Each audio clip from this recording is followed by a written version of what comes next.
It's Snip and Synchro. Let's go! You can't stop. Synchro and Slipshock. You rockin' with the homies of Asgard. You can't stop. Synchro and Slipshock. You rockin' with the homies of Asgard. You can't stop. Synchro and Slipshock. You rockin' with the homies of Asgard. You can't stop. Synchro and Slipshock. You rockin' with the homies of Asgard.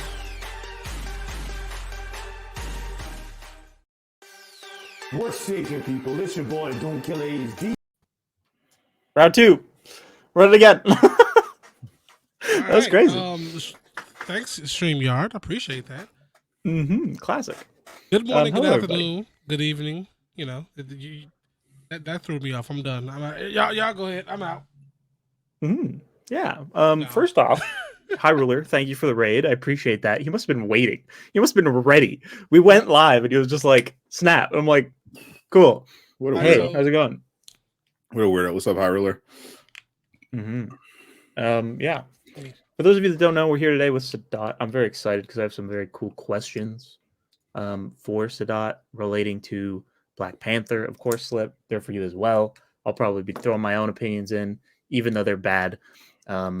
That's fine. It doesn't matter. I'm excited to talk about movies with y'all. It's going to be great. And I have a simple one.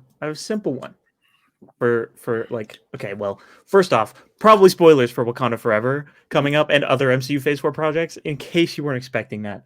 But like, you know, we're here to talk about movies, so I feel like that's pretty clear. You haven't seen it by now. Too bad. Exactly. Gave you 2 weeks. Yeah. Gave you 2 weeks, and you know you had almost 2 years for the rest of it. So, Yeah. It was kind of mid. High Ruler, you saw it with me, so you're not allowed to think that. Okay, we had a great time, and I'm gonna keep that. That's true. You can't change this. High Ruler finally got Maiden. Thinks he's hot shit. know your place. Damn, that's crazy. But my first question, very simple. Did you guys get emotional at all during the film? Did you have any like emotional moments? I'm gonna go first because I already know. For certain parts, yeah. I think there was certain parts where it was meant to, but I think because I was like saying, okay, maybe this is gonna bother me, maybe it's gonna bother me. Then once I got there, it was like it was just kind of chill the entire time. That part where it was like really silent for like 3 minutes. That was like anytime you silent for something like right after that, it's a little bit. Plus, cancer does hit close for me, so anytime that brings up, it does hit a little bit on the emotional string. So that definitely happens there for me. But for the most part, I'm not gonna say no, but it wasn't like I didn't cry like I thought I was going to. But I thought I was going to. Yeah, for sure. What about you, Sadat? I felt nothing. See, that's why I wanted to go first. I felt nothing. You know, I was surprised that I was like I felt limited for most of the movie. Like I'm a crier. I cry at like most movies. So I was pretty sure I was gonna make it through the whole movie. And then it was the post-credit scene that got me, actually. But everything else was fine. So I was close. I almost felt nothing, but I didn't. I'm too weak. I definitely felt part of the problem is that I hate Disney, and the fact that they censored Chadwick so that they can pander to the Chinese audience when he was still alive. And I happened to read some spoilers going like before, like a bunch of alleged stuff leaked that we now know was true like months before. And I read about how they were going to have T'Challa die in the movie. And I was like, oh, if that's true, that's going to really piss me off because that's stupid. And then when I watched it, I was like, oh, they're doing this. No, fuck this. I don't like this at all. And that kind of sucked all potential emotion out of me. And I was just annoyed for the first 12 minutes instead of like absorbing and being shocked. I was just like, no, I knew this was happening and I hate it. I hate every second of it. Interesting. I think that's fair. It's an interesting decision. I don't personally hate it. I don't know what I guess. What do you think they should have done instead? So I was with the recast T'Challa crowd. Hmm. I thought most of the people thought that, his family, his brother thought that, and I thought, if you're going to kill him, if you're just going to have a movie without Black Panther, I think the very least they could have done is have Black Panther go out like a hero, like he's stopping some huge threat and he has to sacrifice himself to, save Wakanda, save somebody, give them a warning, give him a hero's send off. Just having him die of unspecified illness from an unknown location and then never bring it up again was, one, a little too on the nose, but also in the context of the actual movie, made T'Challa look like a bad and a selfish person, because we've seen the MCU. This is the problem with how long the MCU has been going on. When you introduce all this magic and all this science, and you just ignore all of it for the sake of the plot. If you've someone who's been watching it the whole time, I can't help but think, okay, why would T'Challa not tell Shuri that he's sick? Also, what the hell kind of illness was this? They somehow were convinced that getting the heart-shaped herb would save him, but he's supposed to already have it in his system. So this is some kind of disease that strips him of the heart-shaped herb. Then why would making another one help? None of this is explained. Why would he not tell Shuri, the smartest person in the most technologically advanced country in the world, that he's sick? Why would he leave it to the last second and leave Wakanda without a king? If he told them when he was sick, Shuri could have worked on something. If she didn't understand, she could have went to Banner. She could have went to Hank Pym. Shit, they have wizards. They could have went to Doctor Strange. They could have went. they have alien technology. They could have went to Captain Marvel. They could have went to any number of places to figure out a cure for whatever this was, and instead he's just like, it'll be fine. And then he dies, and now they don't have a Black Panther, and it throws the world into turmoil. So in the context of the actual MCU, maybe they thought they were doing something by, having him die similar to how Chadwick died in real life. But in the MCU, it didn't work at all and made Chadwick kind of look like an asshole. I can understand that. I personally am okay with suspending my disbelief for the tribute, I think. But I can understand why it would rub you the wrong way for sure. I would have preferred a tribute where he dies heroically, and then we roll the Marvel credits with Chadwick in there. For sure. I mean, yeah, I can see that, but unfortunately, like, not everyone gets to die heroically, and that's tragic, but I think important to acknowledge in the situation. So okay, so like this is what I would like, I guess just bring up. All right, so as far as we know, there was nothing that was filmed for this, right? So would we be okay with kind of kind of like how they did with Paul Walker, where not necessarily like the CGI thing, but like a plate where they have someone in there similar build inside of a suit, and he's never on a mask, but he dies in the suit. But like the way the suit is, like, would that actually work? It would. I could have worked. It could have worked, and I wouldn't have minded. I like the Paul Walker thing. I thought as soon as that song came on, I hit me right in the feels. I was sitting in the theater like, it's been a long way out you, my friend. I love you some Fast and Furious, unironically. See, and listen, I guess that was kind of where my mind was as it's going up into it, because there's a Discord out here where they have kind of reputable spoilers for these movies, and so someone may be in that Discord, and some projects I may look into.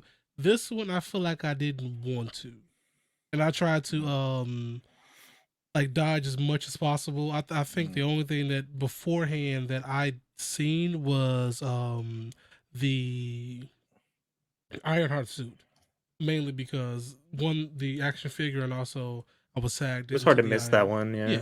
It was all over the place.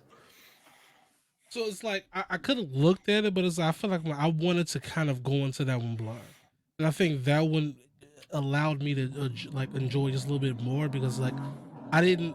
I guess I didn't get a chance to be like, hey, I didn't get a chance to think about it beforehand. Like maybe this don't. I don't know if this was like because I just didn't know because like let me see with like I mean, Doctor Strange and the Multiverse of Madness, there was things in there that I had seen beforehand, and things that obviously were cut. They were cut before, but I'm just like I don't know if I like that one. Like the mysterious Tom Cruise as Iron Man thing. I feel like that one was one of those things. Was like, are we really gonna do this? Like, is this really what we going right now? I would have been all about a superior Iron Man cameo. I would have too, but I don't know if I wanted. I don't know if I would have wanted Tom Cruise. Say what you will about Tom Cruise, but he's like one of the last movie stars left, and he's great at what he does.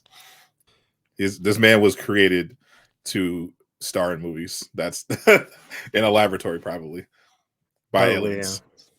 Yeah, I mean that's the only way you can explain how good he looks and his teeth. Absolutely.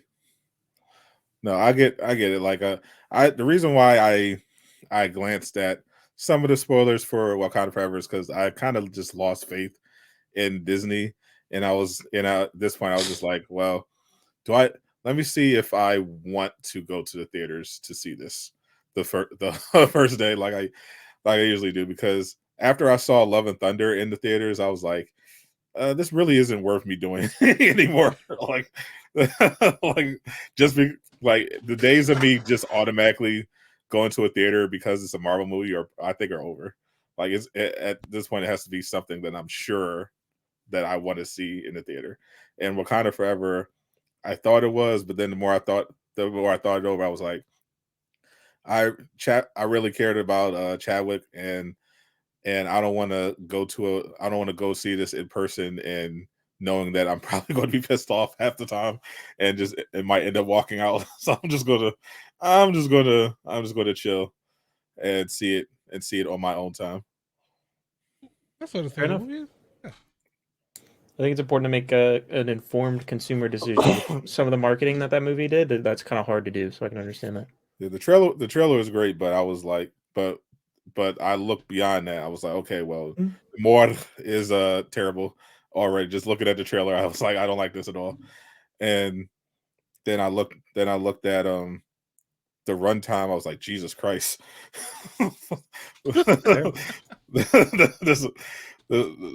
I saw some red flags ahead of time, and I was like, oof, this might be a rough one. Okay, well, with that said, if you had to pick, I assume, what would your favorite moment of the movie be?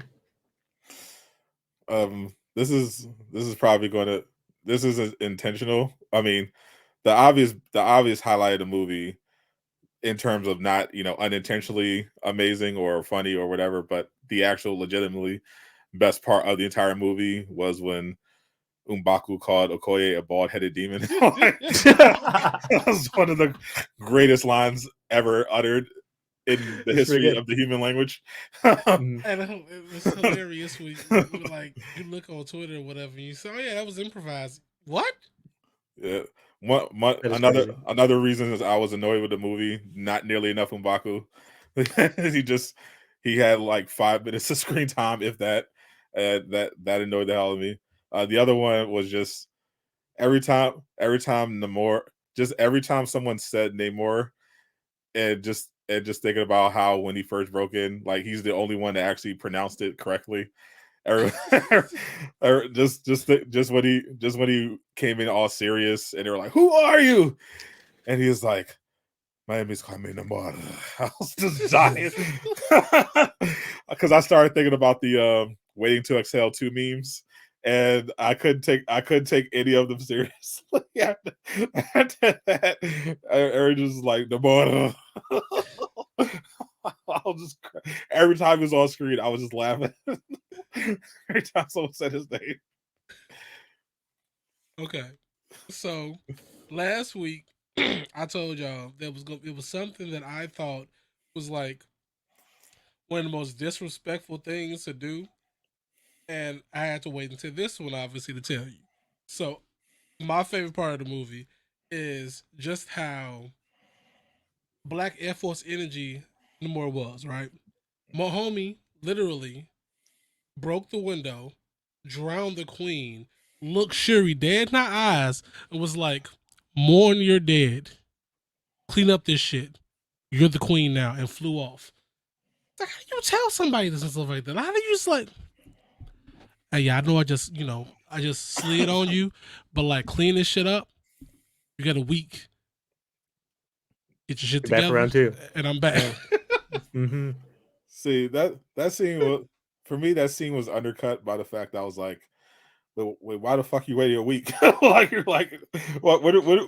I know Marvel has to have the obligatory final CGI battle, but that was like kind of the weirdest way to set that one up. Like you're I know Wakanda is dangerous, so and I know we got him on the ropes, but I'm gonna give you a week to come up with countermeasures to defeat me, and we'll have a fight. I'll see you later. It's like no, We're only in Act 2. We can't final battle yet. Come on. That's classic Batman villain syndrome. I'm gonna give you a chance to get prep time. That's what we're gonna do. I'm gonna give you some prep time. 7 days of prep time. Very good. But But to be fair, he probably didn't think there was just thinking about Namor in the context of the MCU. He probably didn't think much was going to happen because so far the Wakandans were really stupid with their preparation. I mean, aside from the fact that the writers forgot that whales have no way of getting onto landlocked countries or navigate through fresh water, they didn't put any countermeasures. Like exactly their weak. Like their whole thing is water, and you're the most technologically advanced nation in the world. You put no countermeasures. you know they have only one way into the country. That's it. You have airships. You have all these weapons. You put no countermeasures. You know they're going to attack you. That's you put no countermeasures. That's when you grab Mr. Miles Morales or something. If they're coming from the water, bro, if you don't shock the shit out of them, something from the water. Get your vibrate. Y'all had at least 3 of y'all had spears that shock people. Why was none of that going on? This is like it'll be fine. We'll just leave. We'll just have someone standing by the river. I'm sure it'll be fine when their army comes up. Like, come on, guys. It was just ridiculous. They had I don't like when movies have to make everyone stupid in order for the plot to happen.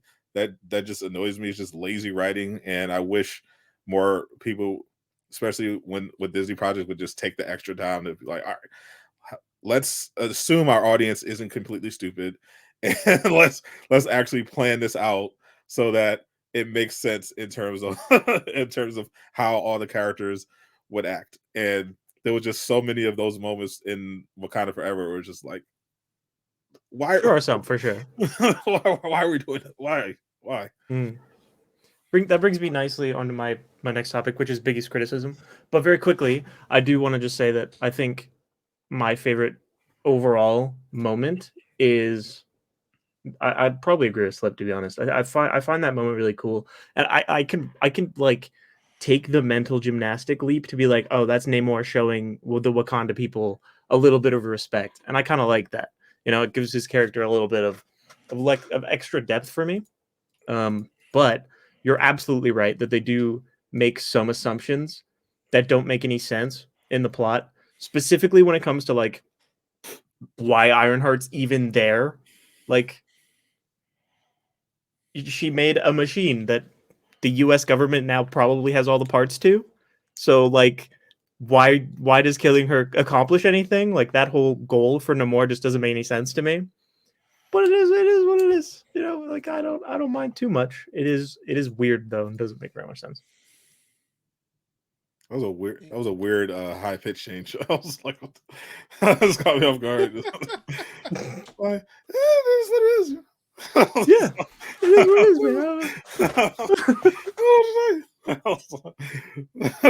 was like, that was exactly one of my whole thing. Like, I didn't mind Riri's character except for the fact that it was indistinguishable from Shuri, apart from the accents.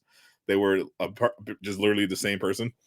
And it just really didn't work with their scenes together for me. But yeah, the whole premise, I understand she's the key to everything, but they could at least put some effort. Like if I'm guessing, I would hope that her show is going to reveal that she's a wizard, because the stuff she was able to build with the supply she had made no sense whatsoever. Like she's a broke MIT student. She has a garage with junk parts, and she's able to build a quantum computer, a functioning Iron Man suit with an arc reactor, and a machine to detect vibranium anywhere in the world. And somehow we're expected to believe that no one at any point tried to recruit her.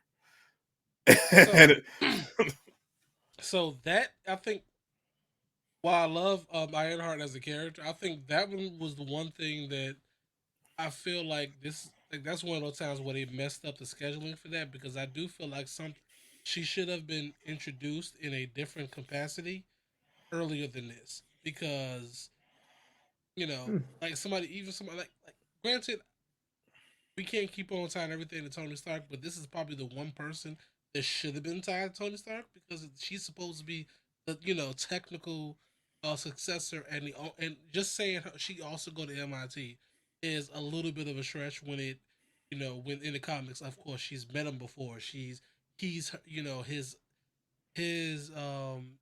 AI is her AI for those things. Like there's those things that I feel like should have been addressed beforehand, and the fact that she's 19 now, so that's 3 years of 3 years of time that y'all kind of missed with that. I got to go back and introduce that for her. Yeah, because just pop her in the movie is like, okay, we don't know who this is. Okay, why can she build Iron Man tech in her garage? Who is this person? How does she have all this stuff? What's going on? Why did the CIA just steal the machine and not say anything to her? Why did they not offer her money and a job like they would actually do it in any other situation? Like you have Val was in this movie. Val, we've seen Val is very proactive when it comes to recruiting people she thinks are useful.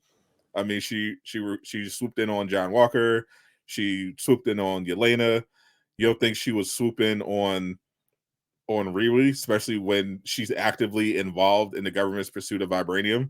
You don't think she finds out a teenager can build this apparently one-of-a-kind machine that somehow the Wakandas never thought to build themselves, and not even pay a visit? Like, not even just be like, oh, this is just knowing what I know about Val. I know if they were making sense, she would have done her research, be like, oh, okay, she has a single mom.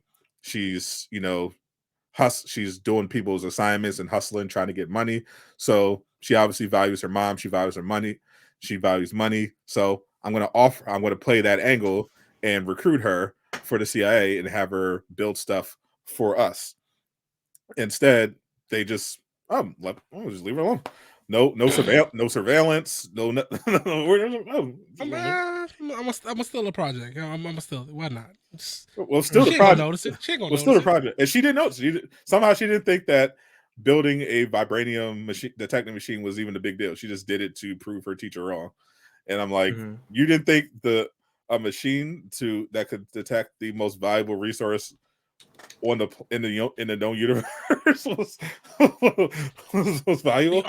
The only way, and again, this is the only way I can see that happening, is if the teacher knew about Riri and the teacher was like contracted for that and stole the credit. As the only thing I could see that'll make that work. And of course, he sees. I'm pretty sure that's not the first time that she's like taking on stuff that she's betted. So I'm pretty sure she knew. The teacher knew that. Okay, hey, if I challenge this kid to say they can't do something, they're gonna do it. So maybe pocket this money real quick, and then when it went through, it's like, oh hey, you didn't do this. And they found out who did. And then they start because they went right to her after they met him at the dorm. They knew exactly where she was at. So I'm pretty sure after they knew afterwards that the teacher didn't do it and she did, so they put her under surveillance, which is exactly where they knew where to go, because they wasn't tracking the Wakandas at first. Well, at least they was tracking the Wakandas and like, hey, they're there, but they wasn't like actually tracking Shuri and Okoye until they got there. Yeah, apparently, we know the CIA knew about her specifically. Somehow, she didn't know what the hell happened to the machine. She just knew it was gone, and that they didn't get her notes or anything because they couldn't break her into her computer. So, so the CIA's grand plan was, we're just going to steal the machine, leave all the schematics, leave the person who made it alone on a college campus, and deploy it in the ocean and see what happens. And hope nothing happens. The Wakanda's not going to do anything to us. Wakanda's, if we're not trying to come to Wakanda, why would they mess with us with the vibranium? If we find vibranium in other places, they're not going to come bother us, right? Right? No. Yeah, like that's my mom. It required stupidity all around. I don't like it. I don't like when the plot was like, oh well, if this didn't happen, then the plot can't go forward. It's like, well, you could also write it so it makes sense, so the plot can also go forward. I mean, I feel like. I mean, wouldn't it be interesting? Wouldn't it be interesting if the Wakandans had to get Riri Williams by breaking into a CIA black site somewhere where she's making them technology, and they have to get through Ghost, who's providing security. It's not bad. You know what? Just give this man a job. Just off the top of my head. You know what? And that right there would make more sense than Valentina just sitting there cooking and shit. She did do notoriously little in this movie. She was just there to be like an ex-wife and to be like there. It was pretty funny. Like, hey, listen. She was there to let you know that hey, eventually the Thunderbolts to come, and that Everett is out of olive oil. That'd be those were her 2 points in the movie. I guess. All right, cool. Complete waste. It makes it actually makes more perfect sense. Yeah, it probably would have been understandable why they brought together the Thunderbolts, because the Wakanda's coming in and just beat the shit out of Ghost. Because pretty sure that's what happened for the most part. Yeah. No, you're right. Yeah. I feel like they would. Because I'm trying to see what do you really do with intangibility though? Like how do you combat intangibility? I'm pretty sure they had like some anti-intangibility. They could, or they could take advantage of the fact that she has to consciously activate it in order to get it to work. She's not default intangibility, so she still suffers from human reaction time. True. And we know apparently the Dora Milaje can deflect automatic gunfire, so that's a thing apparently. So Synchro, real quick, when we put this on Twitter, we tag in Marvel's Studios, right? Yeah, absolutely, 100%. Just saying. Yeah, I'm sure they'll be sending screeners after this. I mean, exactly. Like, if he tag it, he's good. We tag might not, but he might. If he tag it, Better edit out the show then. Oh, no. It'll be like, so Wakanda Forever is great. Let's just do this. Let's go back screen. I can't tell. Man. I thought it was game of the year. This was the best movie I've seen. Highly recommend. Thanks a lot. Appreciate that. We know where that's going. Mm-hmm. All right. Namor specifically as a villain. If you were to rank him, it's pronounced Namor, sir. Yes, you're right. I'm not putting enough rolls into the. You have to roll the R. Mm-hmm. Namor. So, I'm going to mimic what I said last week. I still think that because of a few things and because of how homie was, breaking ankles in the air, I still think he's still in my top 5. I think he's still going to be like Killmonger's 3 and Killmonger's 3 and he's 4. I think I had that backwards last time. So I think I'm gonna switch them back because I mean, come on, that Killmonger's Killmonger. So I liked it a lot. So I think that, trying to remember what do we have? We had I think number 1 was Thanos. I think you put Thanos at 5 is what you ended up doing, but I don't remember. I'm trying to remember who did I put up top then? Because I know. Oh, I don't remember. Bucky. Bucky's a good choice. Well, Winter Soldier. That was number 1. That was right. Mm-hmm.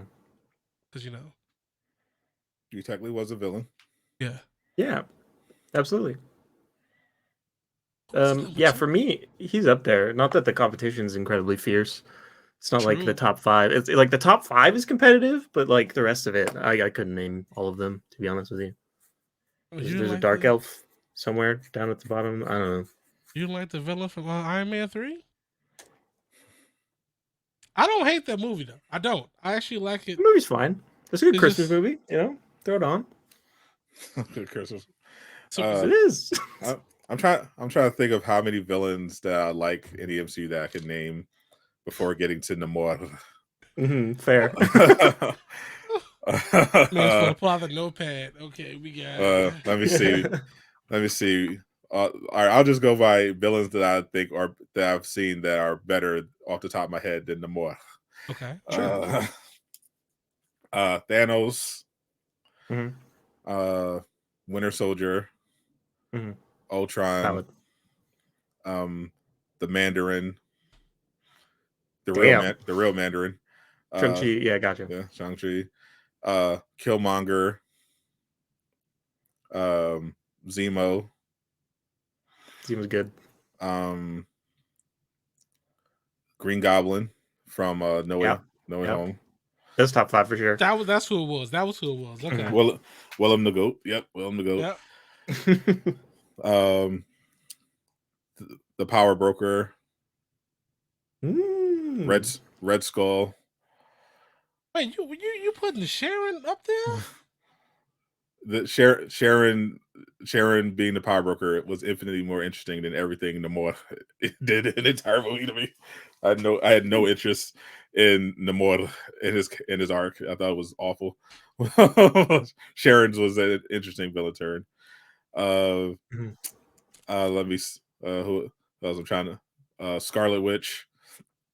Yeah, fair. Who else? Loki. Yeah, it's a good one. Can't fight Which Loki though? Which Loki? Main continuity, old guy. Avengers 1 Loki. Yeah. Okay. Most villainous Loki. Like his character is like a 180 after that. It's crazy. Yeah. I mean, the old guy was pretty. Pretty. The entire. I do like classic Loki. Yeah, he did literally everything. Regular Loki did. Just he just didn't get clapped by Thanos. That's true. Hela. The entire Black Order. Oh, that's crazy. Maybe I don't know about that one.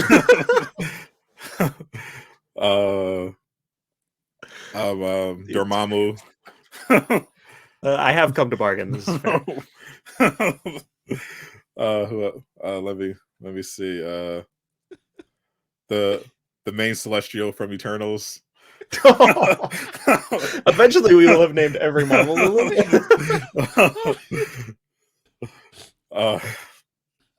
I think Kingpin. You better start throwing DC people in there too. Shit. Swordmaster, even though he wasn't a villain, just a hint of him being a villain was more interesting. He had a mustache, man. I really thought he was gonna be a villain. I'm not gonna lie to you. Listen, everybody did, man. I think I could safely put Namor over the Flag Smashers. maybe. So Namor's the main villain of Black Panther. He's not even above the side characters of women. Man, whew. Damn, crazy. Hilariously crazy. That's crazy. That was really fun though. I love that. I forgot about some of them. It was like, wait, what? Yeah, right. Like, can't believe you said the Black Order. Anyway, this question from Ethan's really good. Who had the best "you killed my mom" figure? Now I'm gonna kill you arc. Peter or Shuri? I'm still taking Peter. I'm sorry. Peter infinitely more. It was emotion. That whole third act basically. I did my MCU tier list and I have the video version in the works I just got to finish editing it. Mm-hmm. But the main reason I held up No Way Home in B tier is because pretty much towards the end of the second act on was like some of the best in the entire MCU history. Like every it was just banger, like from Aunt May onward was just an incredible storytelling all the way through the end. And I thought it made up for the fact that I thought the first half of No Way Home was a dog water movie. But it's definitely one of those movies where I'm tempted to skip to the good part when I start it. Like I can't lie. Yeah, like once we skip through, once we get to the multiverse stuff, and we get Willem Dafoe in there, and then we get, of course, our nostalgia bait. Then it really comes together. But leading up to that is pretty rough. So what we starting at? Are we starting at literally in the apartment, or are we doing after that? Let's start in the apartment. Okay. I mean, the only part really stands out to me in the opening is like the Daredevil cameo. So once we hit the Daredevil cameo, you could just fast forward. I do love that cameo. Catch the brick. After catching the brick, you fade to black. Next thing you know, you're in the apartment. I'm a really good lawyer. Jump cut. Okay, great. I mean, that's hilarious. Yeah, no, 100% Peter, man. That would, because it's one of those things where it's like, homie was like, I will literally help you cure everybody else, but him, I'm on site. I'm on site. So we gotta. It's pretty good. So we gotta heal everybody. Okay, you gotta heal everybody. That one motherfucker though. Yeah, he's right. I was actually actively rooting for Shuri to kill Namor, but only because I thought he was a dog shit character. Damn. and I just wanted the movie to end. Damn. At this point, I was like, this is going on at least 40 minutes too long. Shuri just popped back up after getting stabbed through the heart with the vibranium spear. Let's just end this dog shit movie, please, before it gets any worse. I also wanted the movie to end, but that's because I drank a fishbowl of alcohol and had to pee really bad. Made a mistake going to that movie. Ooh. All right. Final question for you guys on Black Panther anyway. Do you guys think that this movie feels like a good end to Phase 4? Or would you prefer to be something else?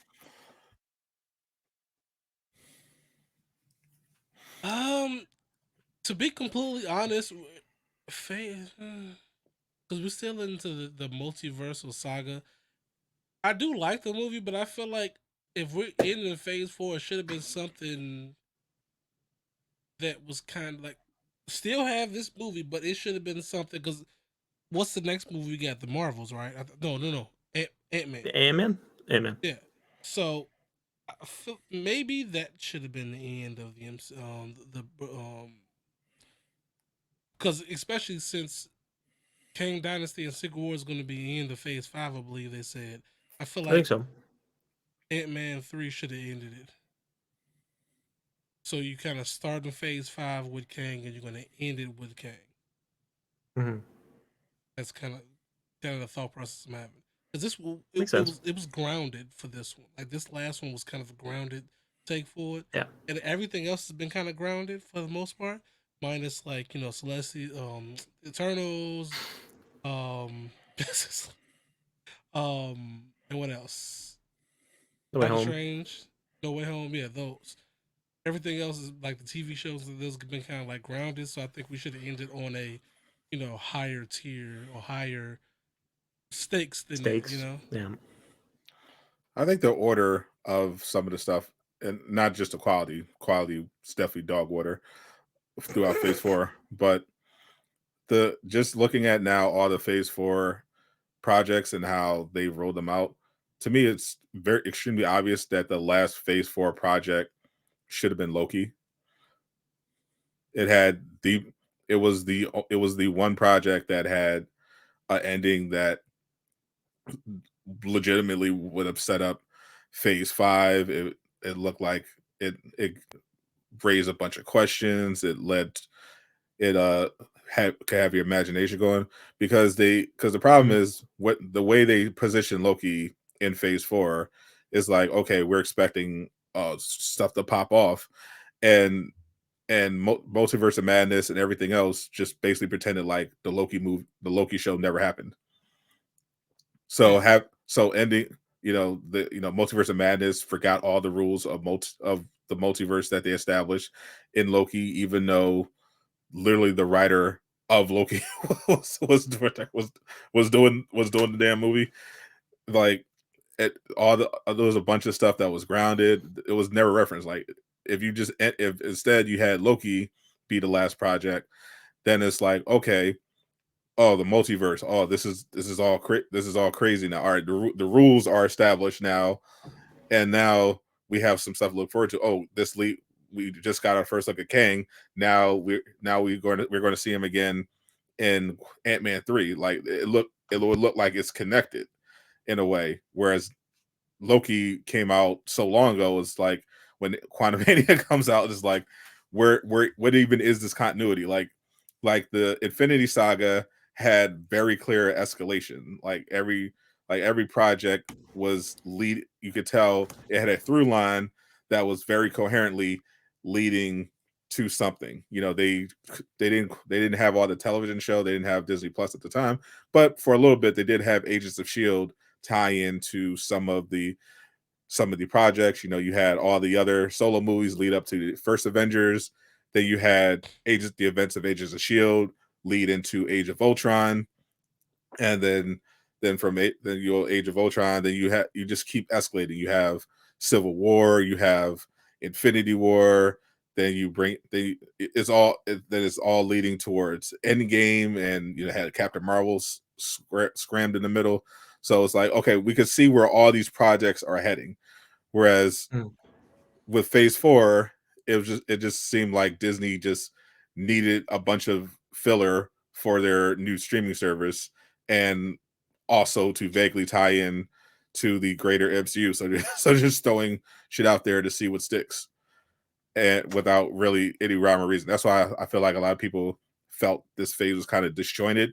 Not just because the projects were objectively lower quality than in the past, but just like the order just seemed off, because none of a lot of these projects just felt standalone. Like it was a question of even what universe are these even taking place in, because they don't really reference each other, and especially when major events happen, and you're like, how does like in the Eternals, we had a planet-sized celestial literally snatch someone off the planet, and another celestial emerge from the ocean and completely alter the terrain and the climate, and the only time it's ever brought up is as a joke in She-Hulk while she's scrolling through looking for a job.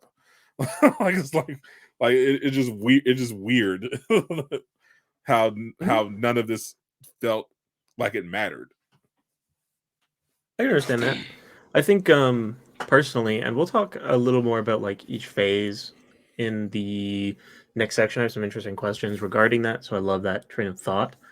But like I find that phase 4 for me was really like about emotions. It was a very emotional phase overall. Like a lot of plot lines about grief, a lot of plot lines about like introspective, especially Loki. And I actually don't mind Loki being in the spot that it was in because it's more like a Thor than I don't know an Infinity War. You know what I mean? Like it doesn't set up exactly what Kang is going to be doing, but it references the character um, without it being Kang itself, right? So it's like, oh, we're going to get to Kang, and I don't mind it just being like a reference to that character. Hopefully, I think season 2 will change that whenever that comes out, and that will probably lead more directly into the Kang projects, which are going to be more in Phase 5, especially with Ant-Man. So I'm sure that stuff's going to get referenced. I think it is a missed opportunity though for them not to have referenced something that happened in Multiverse of Madness. Like that's crazy that they just kind of let that one slide. But yeah, I think that overall, I think it was a pretty decent project to end with a phase on because of how emotional of a story they were trying to tell it was, and how much of those kinds of stories they already told. And I do not mind that the phase was kind of all over the place in terms of storytelling and maybe even quality because of how many different kinds of stories they got to tell. It felt very diverse in just the kinds of media that we were getting, which I found a little refreshing because like a lot of those plots in the early phases were obviously driving towards a common end goal, but also happened to be very thematically similar to the point where people were cookie cutter complaining, which is a whole other argument, but it is what it is. Any of y'all know if Daredevil Born Again is going to have any of the same writers and directors or producers? I don't think so. Do you guys know any different than that? I think it was one thing. I'm not sure. I don't remember. I don't remember if it was the director or the producer or something, but I do think that there was one thing that was supposed to return back with it. I just don't remember what it was though. I remember seeing it, but again, that's what those sites, those Twitter pages that you see on there. That's not necessarily. Yeah, I haven't heard anything about the original Netflix people coming back. Matter of fact, either.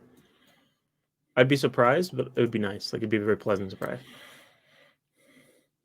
But yeah, do your research, Slip. If you find anything, let us know. It's possible. It's possible. It's possible because I think I read something about how they were talking about filming in season 3 and for the Born Again, and how it and they were remembering the hallway scene in season 1, but I'm not sure. But I'm not 100% on that. From what I heard, it didn't seem like anyone was coming back from the Netflix. Makes sense. Phase 4 does leave a lot of threads open that need to be somehow connected. For instance, where the 10 rings come from. Yeah, I like that a lot about Phase 4 is how many different like plot lines they've opened, and they haven't closed very many. So there's lots of like individual story threads going on, and they're probably not. Hopefully, they're probably going to just leave them open.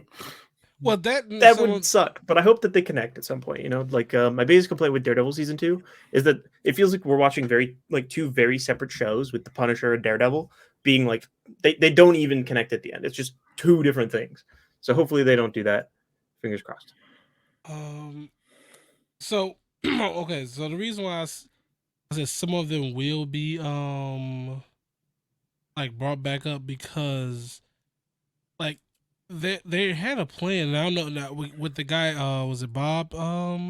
Bob coming back or leaving? Bob Iger is coming back. Yeah. Yeah. So with that might change, but I do remember them having like a plan for like 10 phases, and we're on phase 5 now. So of course, they're supposed to have like a whole was this phase 6 dealing with, because after phase 5 or after the multiversal saga, they're closing that closing that one. So they still got to go through the grounded part of it, the mystical part. It's hard for me to. Might not. It's kind of hard for me to imagine right now with everything going on with Disney, this getting up to 10 phases. To be honest, I mean, I don't think so either. Like their stock prices is in the toilet. Like they've been losing so much money off of these projects over the last few years. It's been pretty bad. Iger was smart to leave when he did, because now he has because that gave them an easy fall guy for him to replace. But in terms of the storytelling, it's just I like the diversity of the project. I just don't like that so many projects had such a diversity in quality, and that they were asked. Like Werewolf by Night is my favorite of Phase 4, and I thought it was one of the best Marvel movies they've released. But Black Widow consequently was also one of the worst movies I've ever seen. I also think that should have been put somewhere else. But I mean, absolutely. I'm 100% happy for Werewolf by Night, because it gave me one of my favorite mystical people, with being Elsa Bloodstone. I love playing with that character in those other games. I think if they continue, if they go down that route, I think that'd be a really good person to kind of expand on. But for sure, we finally got a director and writer now for Blade. had to full reboot it before it even got filming. Holy.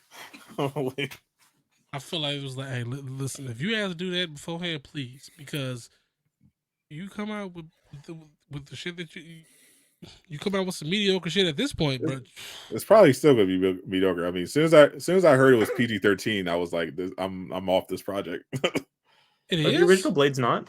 I've not seen the original Blades. The original was supposed to be PG-13, and that's why I immediately dismissed it as dog water.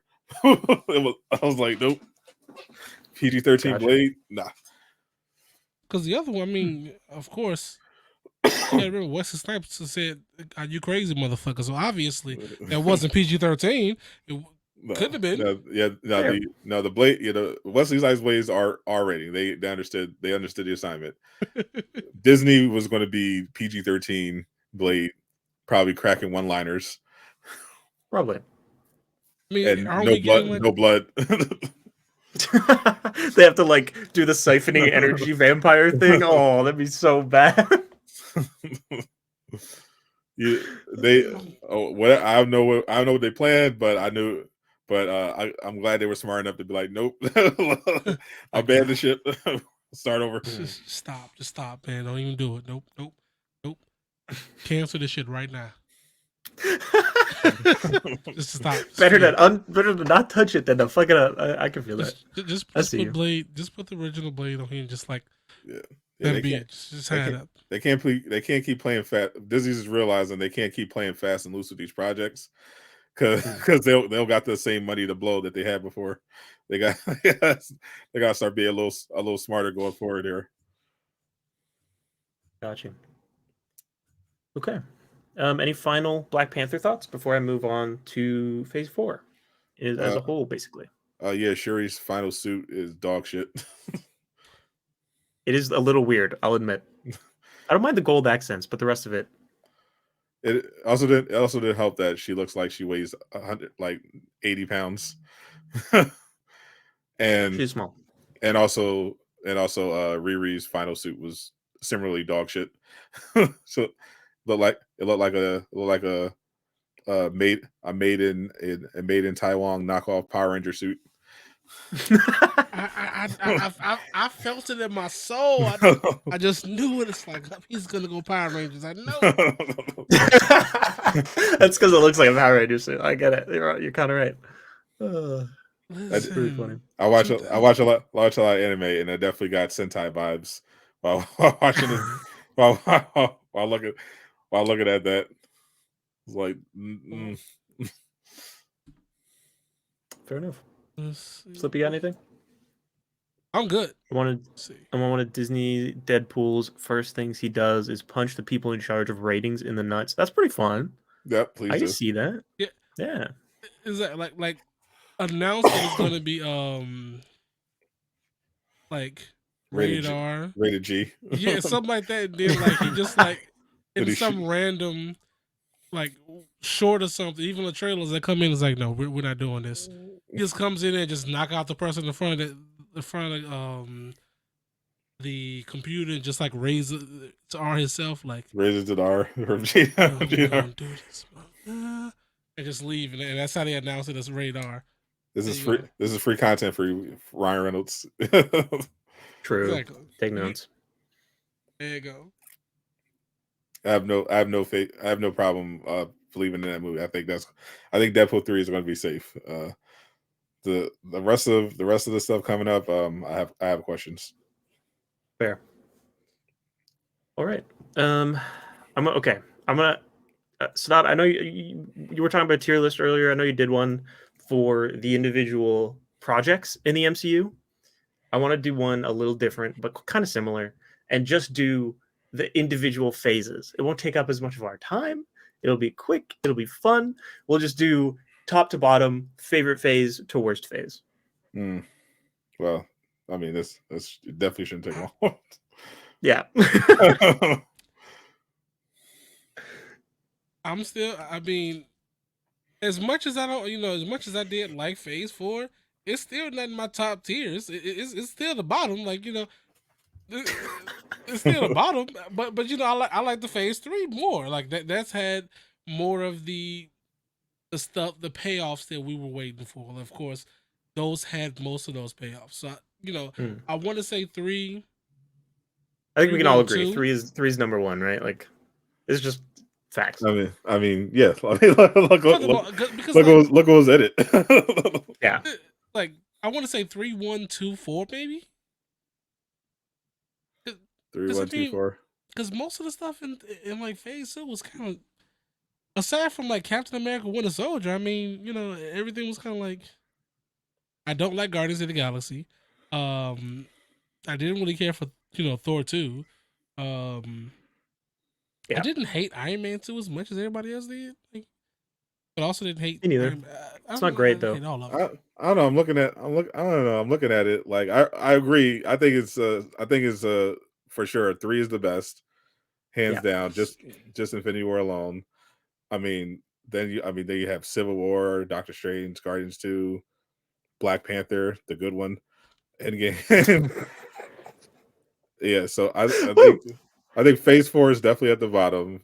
3 is at the top. So now we're just arguing 1 and 2.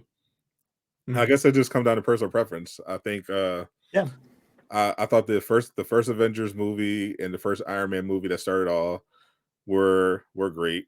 I thought Incredible Hulk, Iron Man 2, Thor were mid as fuck. Captain America was decent. Phase 2, I mean, you had Iron Man 3 and Dark World. Oof. But then you had Winter Soldier, Guardians, Age of Ultron, and Ant-Man. Yeah, like I think I slightly prefer 2 to 1. Fair. So okay, I might have to agree with that, but I had to see the breakdown again. I had to look it up. What you call it? So yeah, I think I can agree with that one because more stuff in Phase 2 was stuff that I liked more. Yeah, I think 2 has lower lows but much higher highs, in my opinion. Well, yeah, for sure. But I think that it goes 3, 2, 4, 1. I think that 1, except for Iron Man, is pretty mid, and obviously Avengers. Let's be honest, that's a good movie. Yes. See, the thing about 4 to me is that it has much more quantity than the phases, but the overall quality doesn't hit or miss. To me, it wasn't even hit or miss. It was like miss and hit occasionally the bottom of the target board. Gotcha. like for me, the only A tier projects I had on my tier list were What If and Werewolf by Night, and then the next highest was No Way Home at B tier. Mm-hmm. Yeah, everything else I felt like it was mid or just, oh my god, what are they doing? Bad. Fair. Where the first phase I felt like had started out, Iron Man was spectacular, and then everything else was just like solid. Nothing to write home about. Because out of phase Until 1, you got Iron Man. until Avengers. Yeah. Nice casual. I approve of this message, I guess. As you should. He did that. I hate you, casual. All right, because he does it just because the quote unquote disagreement I had with some goofball in the weekly wrap up last week. I think I saw some of that. Yeah, he's like, well, Black Panther Wakanda Forever flopped because it was projected to make $1 million in the first week. He said, I think he was in the last. He was in the live drive. He was saying it like it was supposed to get $1 billion in the first. I'm like, what are you talking about? What movie? That's unheard of. That's literally never happened in the history of cinema. The fuck you on?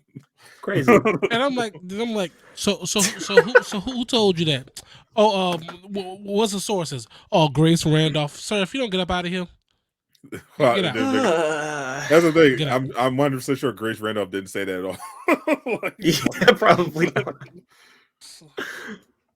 Casual. Like, I'm willing to accept. Like I said, I'm willing to accept things being flops for people, or whatever. Again, things can be bad or universally bad, and you like it. It doesn't. What you got? Flops are. I mean, flops are objective measures.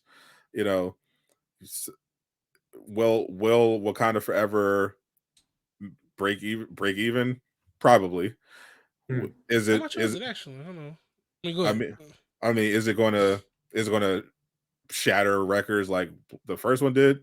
No. I mean, we've seen pretty steady drops. I mean, Love and Thunder failed to crack $1 billion. Mm-hmm. So we're used to these massive numbers with Marvel, and they just haven't been happening in phase 4 outside of No Way Home. And we've seen steady drop off. I think part of that is from word of mouth. The last movies are kind of affecting the ones that come after it. Mm-hmm. I feel like Doctor Strange Multiverse Madness didn't have the best word of mouth, and that kind of affected the momentum of Love and Thunder, which was also a horrible movie. And then we go over to Wakanda Forever, and I remember it started off having a pretty good opening weekend, but it seems like there's been a significant drop off after that, which is expected for Marvel. But yeah, it doesn't look like it's gonna get there. It's not a flop territory.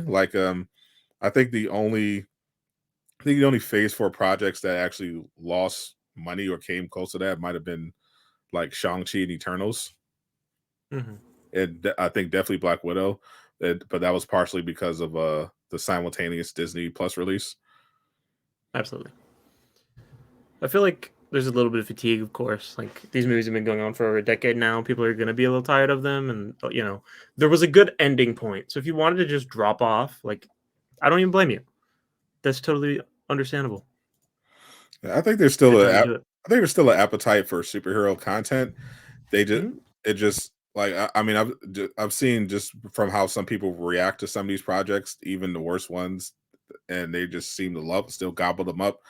So I'm like, there's definitely still an appetite for superhero content. It's just at this point we've seen so much of it.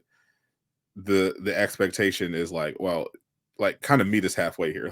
Give us some sort of quality. That's why there have been you have a lot of success with stuff like Invincible and The Boys, which kind of subvert what we've come to expect from the superhero genre and kind of hit it at an angle that is interesting and kind of contrasts with the MCU. So so I think we're still safe. I mean, there are a lot of nerds out there that love their superheroes and their comics, but they kind of feel, I don't know, they kind of just feel just desensitized at this point from, because all the like Marvel right now seems like it's just pumping out product, just trying to get that product for and get some subscriptions, and it's just not, you definitely tell like there's like no passion behind a lot of this stuff, and it definitely shows. So, some of it for sure. Real quick, so technically speaking, as of 5 days ago, it did break even. It took 250 million to make the movie, and 5 days ago, it between the regular, the domestic, and overseas made 400 million globally. That's not a big, it's not really a big numbers, but it still broke even. Which is definitely not what Marvel investors want to hear. Disney investors want to hear. That's not what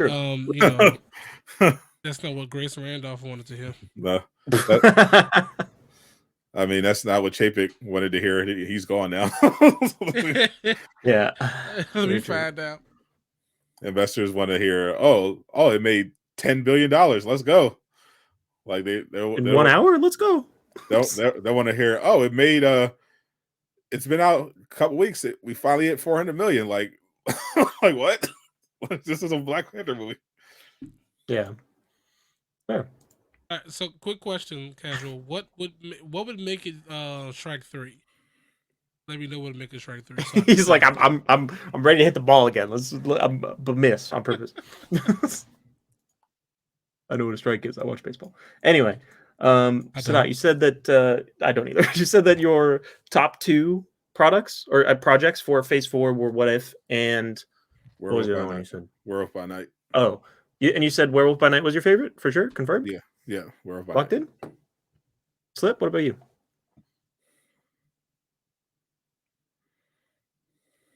I grew up like a lot of karate movies, so Shang-Chi is probably the favorite out of all of that. I think that's a good one. Was the one. I want to be different, but Werewolf by Night's so good. Spider-Man's very good too. I think that movie has too many problems for it to be my favorite, though.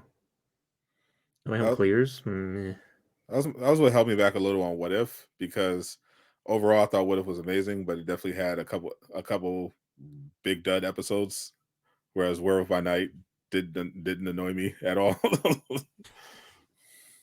For sure. I think Werewolf by Night, yeah, it's Werewolf by Night. It just is. The movie's great. It's so unique and artsy, and I'm a fan. I like it. But on the other edge of that sword, what is the worst Phase 4 project? That's actually a hard question, because there are so many. There's so many projects or bad projects? There's so many bad projects. Yeah. There's so many contenders for a worst project. It's hard to quite nail them down. Slip, you go first. Tie for first place with Spider-Man, Foghorn? Sure. I mean, Miss Marvel. Favorite, I assume? Or worst? Because worst, that's crazy. I can't agree with you. Definitely not. Insane. I mean, I gotta go black. I gotta go Black Widow. I have to. I think that's the one that I didn't enjoy out of all of them. Like, I'm casual as hell. There are some things I dislike about a lot of them. There's things I like. I think that was the one that kind of just like was like, okay, 1-2 watches, like, oh, okay, whatever. Like, didn't even think about it. Like literally would never have a inkling to say, let me go watch it again. I would eliminate Black Widow from consideration for worst. It's definitely up there for worst script ever made, but the production value was at a level, for the most part, where it was like, oh, this feels like a $1 billion corporation made this, and the performances they had I mean, the casting choices were good. The performances were good with what they had. So I think I'm deciding right now between She-Hulk, Hawkeye, and Multiverse of Madness. Damn, that's crazy to me. Casual, you're just old. I'm just gonna put that out there. Miss Marvel's characterization is top tier. That being said, the power change and story or not, I can understand that. It's probably going to realistically be between She-Hulk and Hawkeye, because at least Multiverse of Madness had the Sam Raimi factor, and it had better performances and better production value. But I mean, if we're going directly for those particular two, that's like the worst, I gotta choose Hawkeye. I actually enjoyed She-Hulk a lot, so I think I gotta go by Hawkeye, which is hilarious because I normally do like the Archers. So which is and Green Arrow shield, and that's tough because as much as I've roasted it, I think I'd have to go She-Hulk over Hawkeye because I mean they were both just appallingly bad, like in terms of from a technical standpoint, like writing a. I mean, yeah, like She-Hulk has some pretty ugly looking moments. I can't deny. Like the CG, like for She-Hulk, it was obviously the dog shit writing and the CGI, but for Hawkeye, it was the writing, it was the editing, it was the music, it was also the effects. It was awful. It was truly awful. So I think it's tough between them, but She-Hulk at least had that clever fourth wall break at the end, and it had Daredevil. Mm-hmm. And Wong, though they ruined Wong, but they still had Daredevil, and that alone pretty much carried. I mean, they had Daredevil, and Hawkeye had Kingpin getting beat up by Kate Bishop. So I feel like the choice was pretty straightforward. I think Hawkeye worst Phase 4 project. Damn, I can't believe both your worst options were the ones with Daredevil characters in them. That's crazy. That's the power of Disney. I guess so. His name is Wongers. Agreed. Wongers for life. Wongers. Please get that woman some help. She's clearly an alcoholic.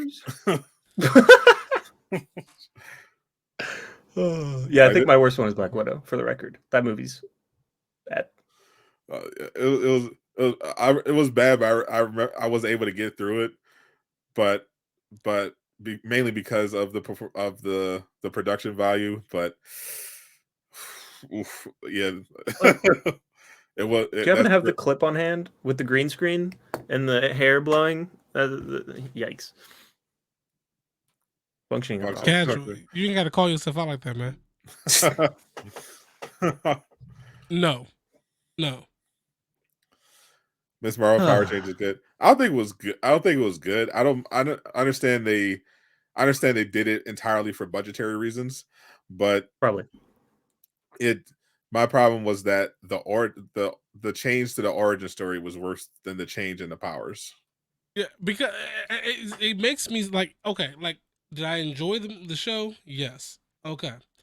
That being said, I still feel like they need to stop being so damn scared of the Inhumans. Jesus Christ! Like what happened? Who hurt you in the Inhumans? I mean, have you seen the Inhuman show? Yes, and I don't really blame the show, but like, I mean, I don't really blame people for hating the show. Like, I watched the first episode like way back when it came out, right? And I hated it. And I said, you know what? Maybe as I go,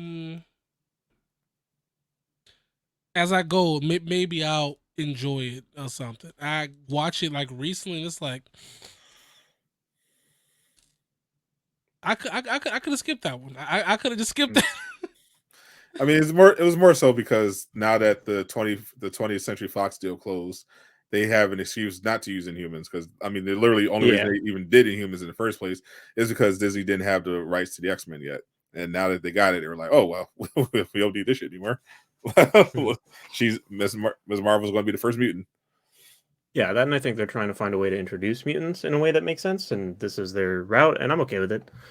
Don't pull that up. He doesn't deserve his attention. No, I'm only saying this because so I need you to have that same energy for Mr. Reed. Oh, he does. What's his last name? I just forgot his last name. Richards. Holy, how did I forget his last name? Yeah, but yeah, that's crazy. Boom, exactly. Slip Boomer. Yeah. Like, jeez. I don't know why I was gonna say Reed is fantastic. Like, this is dumb. That's like the same. Right. Yeah, you're right. That's not right. He is fantastic. Well, not in Multiverse of Madness, but but in the comics, he's pretty fantastic. Slipping into senility is so funny, Casual. I hate him so much. Some of the senility is crazy. That is insane. Oh my. Anyway, that's it. Any final thoughts on Phase 4? I'm out of questions. Feels good, man. My final thoughts. Looking forward to the Guardians holiday special, the true end of Phase 4. I forgot about that. That is. Me too. When is that? It's like 3 days. 25th. 25th of November. It'll be nice. Set your clocks. It'll be a nice change of pace to watch some quality Marvel content for once. Okay. I'm very much looking forward to it. All right, so since you got Phase 5, what is the thing that just at face value, what is the thing that you are mostly excited for? Okay. I can't think I don't think there's anything that I'm excited for anymore because I'm just like just very skeptical that the only movies or projects that I'm confident going in are going to be good are like really it's just Guardians 3. So what I'm confident is going to be solid. Like I think Ant-Man 3 could be good, and I want Secret Invasion to be good, but I can see any of them just not living up to their promise. Okay, so we have Ant-Man. Obviously, we got Ant-Man. We got What If Season 2, Secret Invasion, Guardians of the Galaxy, Echo. What If Season 2 will probably be good. I mean, if it's anything like What If Season 1, we'll have some mid episodes. We'll have some. I mean, Season 2. So I'm always skeptical in the second season. So just go. Might be some duds. Might be some good stuff, but should be all right. What is Casual referencing out there? He's saying Echo, but it sounds like you just said mid-ho. Mid-ho. I was confused. I didn't get that, but no, that's bad, Casual. You can't say that. No, Echo's not going to be mid. That's going to be dog water. I think Blade should be pushed into season 6. I mean, on Phase 6 because of the delays.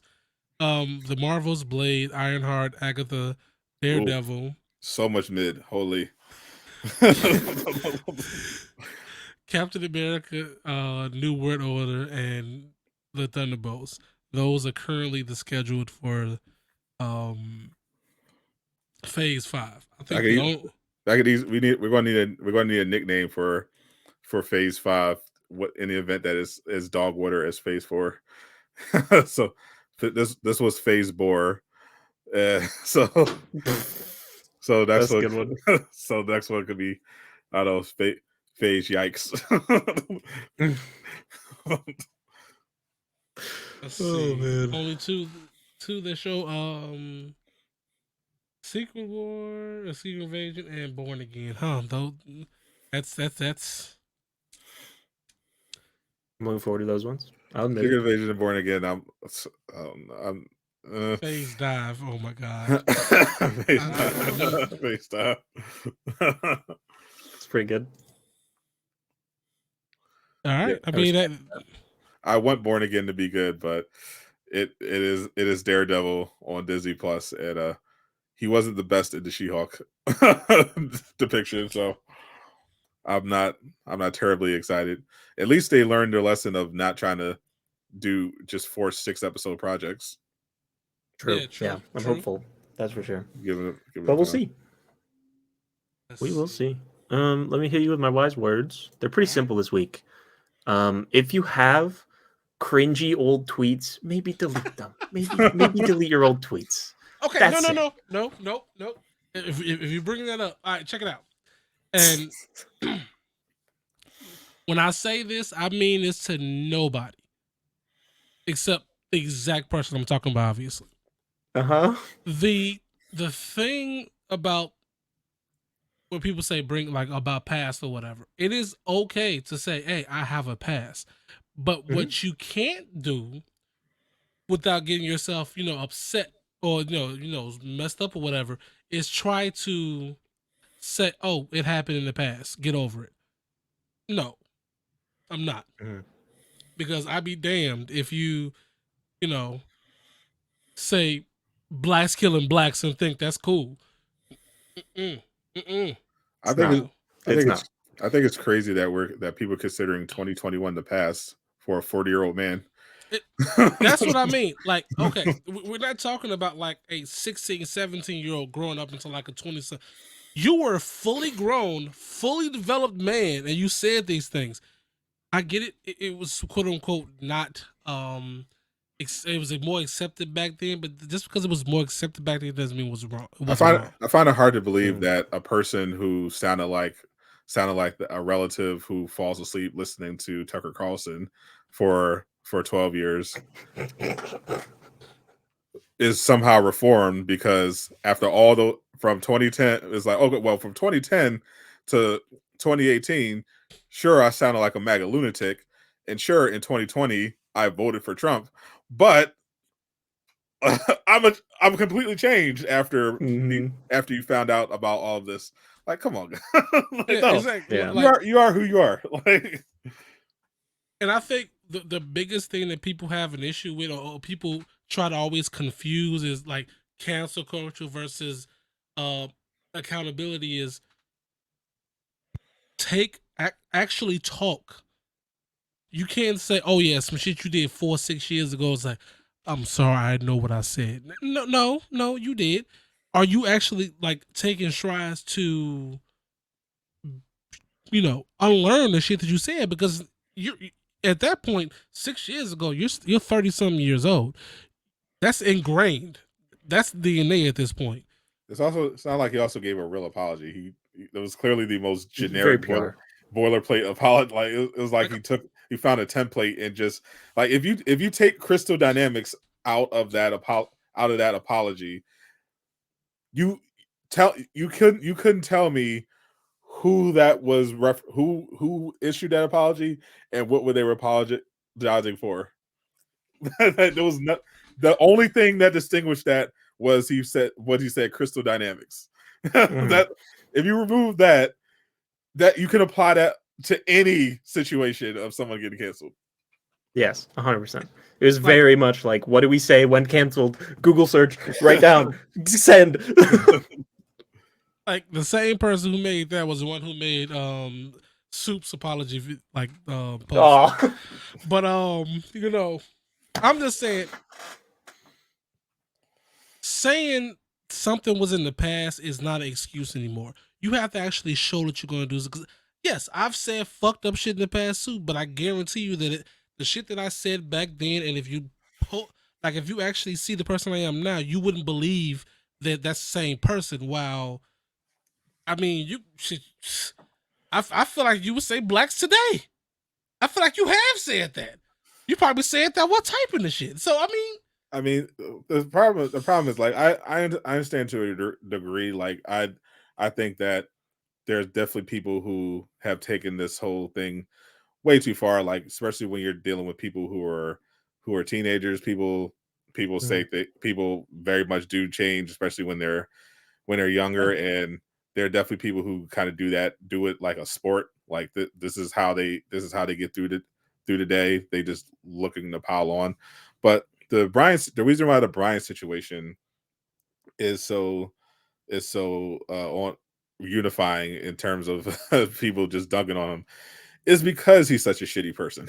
Like if if Brian was like this nice guy, this nice, happy, open guy, and people loved him, the community loved him.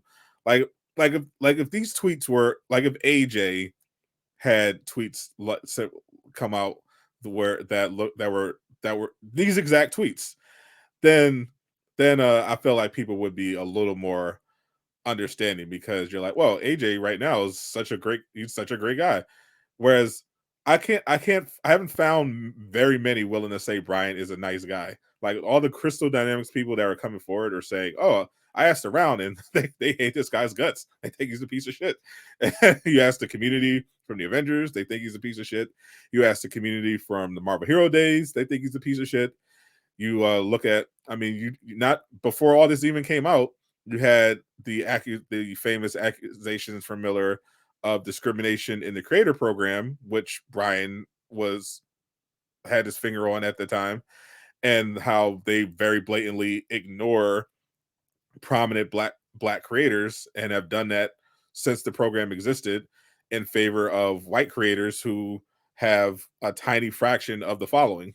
And it just seems suspicious. And seeing all these tweets come up from the past is like, oh, that's kind of gives us context to this piece of shit that we know today, and why he may believe and do the things that he does. So it was more so affirming what we kind of suspected, rather than unearthing something shocking about a person that we thought we knew. And the last thing I'll say about that is, I can truly not believe that was a sincere apology from somebody who was just complaining about people wanting to leave Twitter like last week. Like, and it was funny because it's like you literally just tried to call people hysterical by quote tweeting somebody in Firaxis that was a developer. So even you don't respect developers, but you won't respect. But you won't do it. Like, I'm pressing exit out on that apology, big dog. He didn't even. The crazy thing is, he didn't even like. He sounded like every Marvel's Avengers player on Reddit before he took the damn job. Like he was promoting the data mine leaks. He was defending leakers. He was shitting on Marvel's Avengers for not getting content out fast enough. He was shitting on Jane Foster. He didn't like Kate Bishop as the first DLC. And then as soon as he gets the job, if you say anything critical about the product, you automatically get blocked. Or like what? Like come on, bro. It was very clear this guy is a complete phony. Yeah, I couldn't have said it better myself. I appreciate you for coming on and chatting all sorts of stuff with us, Dot. And I'm gonna wrap us up before we go too far down this rabbit hole. But yeah, please tell the people where they can find you, because they need to be looking in that place. Sadat the Gamer on Twitch, and pretty much anywhere else, but I'm mainly on I'm usually shit posting on Twitter and streaming on Twitch, since YouTube is racist right now and won't let me make money on my videos. But until then, my channel if you want. I don't mind. Yeah, I might be a fun experiment. Let me pimp your channel. do weekly shows. Just random creators give me access to their channel. That's a funny idea. Oh my god! I just make their thumbnails and titles. You are the goat. Thank you for doing that, Slip. Dude, click that link or else.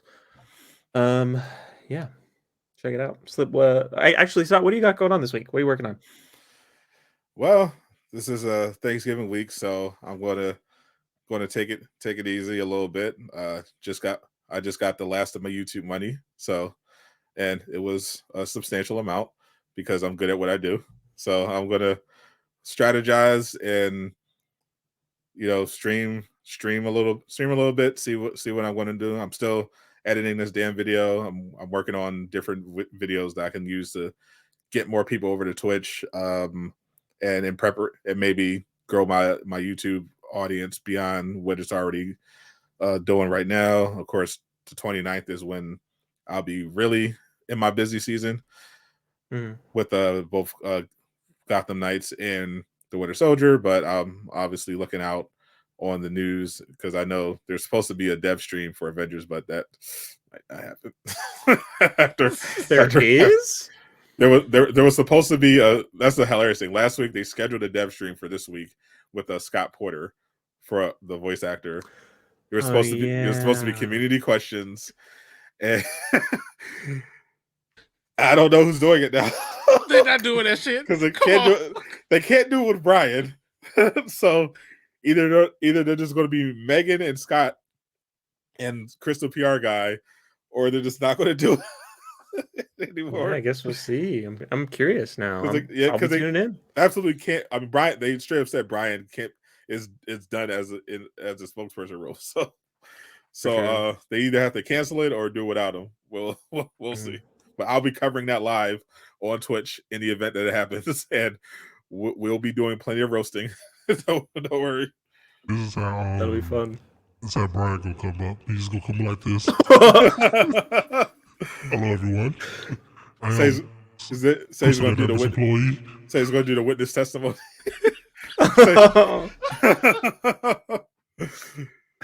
That's crazy. Oh, Slip, what do you got going on, buddy? Just Pokemon until the 29th. 29th is going to be Gotham Knights. What's it like playing every bad game that comes out? Sorry. Sorry. I mean, I really don't understand the Pokemon thing.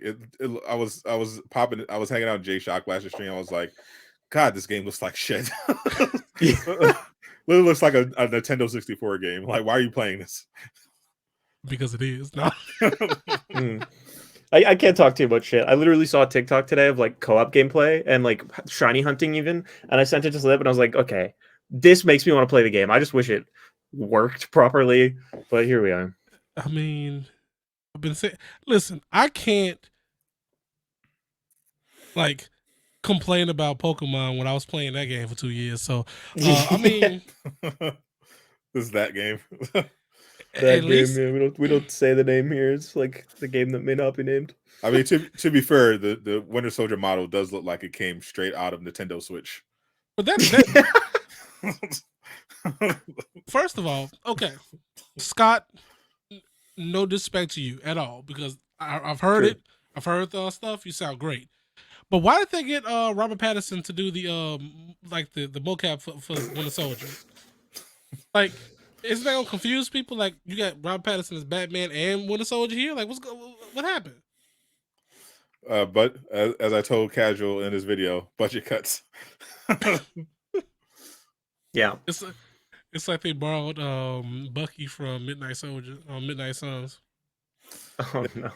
Miller was actually in the round table going bit by bit over the footage, showing it, pointing out all the reused assets that were on them. It's like these pants are from here, this hair is from here, those shoulder pads are from here.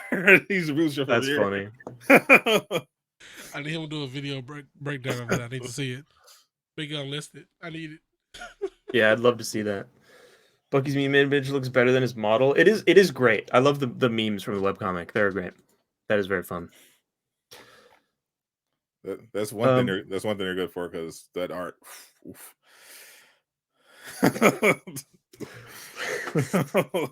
Slip, what else you got going on? That's it, man. That's it. Just Pokemon. All right, I'll do it. They made Auntie Black Widow look 80. Oh no. For me, I don't have all that much other than my weekly show tomorrow, which is Cosmic Crusades, a Marvel TTRPG. Check it out if you want. It's going to be fun. I just posted a video today that I'm going to probably link in the chat when we end here, but it is just a review of the new update for that tabletop RPG. It's coming along. It's actually in a much better place than it was like a week ago. So it feels nice to be talking about a Marvel game that has updates. That's pretty fun. I like doing that on the YouTube channel. Forgot what that was like for a while. But yeah, it's pretty good. So check that out if it's something that you might be interested in. And yeah, other than that, that's it. I don't know. I didn't post that. Oh well. That was. Remember, I How did took you, off my thing. you did that? Yeah. That's cool. Okay. Well, thank you. I appreciate that.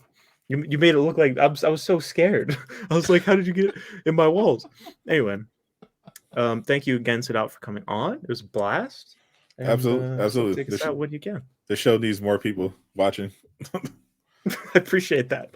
Much appreciated. All right, I think we, go ahead, drink some milk, drink some water, whatever you want to drink, and also when had them tweets you got from like a 15, had them. Cause is this your send off? You don't have like a Doom, shave, no, you don't have none of that. No. We do not. No. Every time we end, we simply don't hit the button in time and sit in 2 awkward silence moments. Yep. That could be a signature. Here we go. Yeah, So, it's pretty fun. the intro is also the outro. So true. Yes, we do play the. Slipshock, you rocking with the homies of Asgard. You can't stop, synchro and Slipshock. You rocking with the homies of Asgard. You can't stop, synchro and Slipshock. You rocking with the homies of Asgard.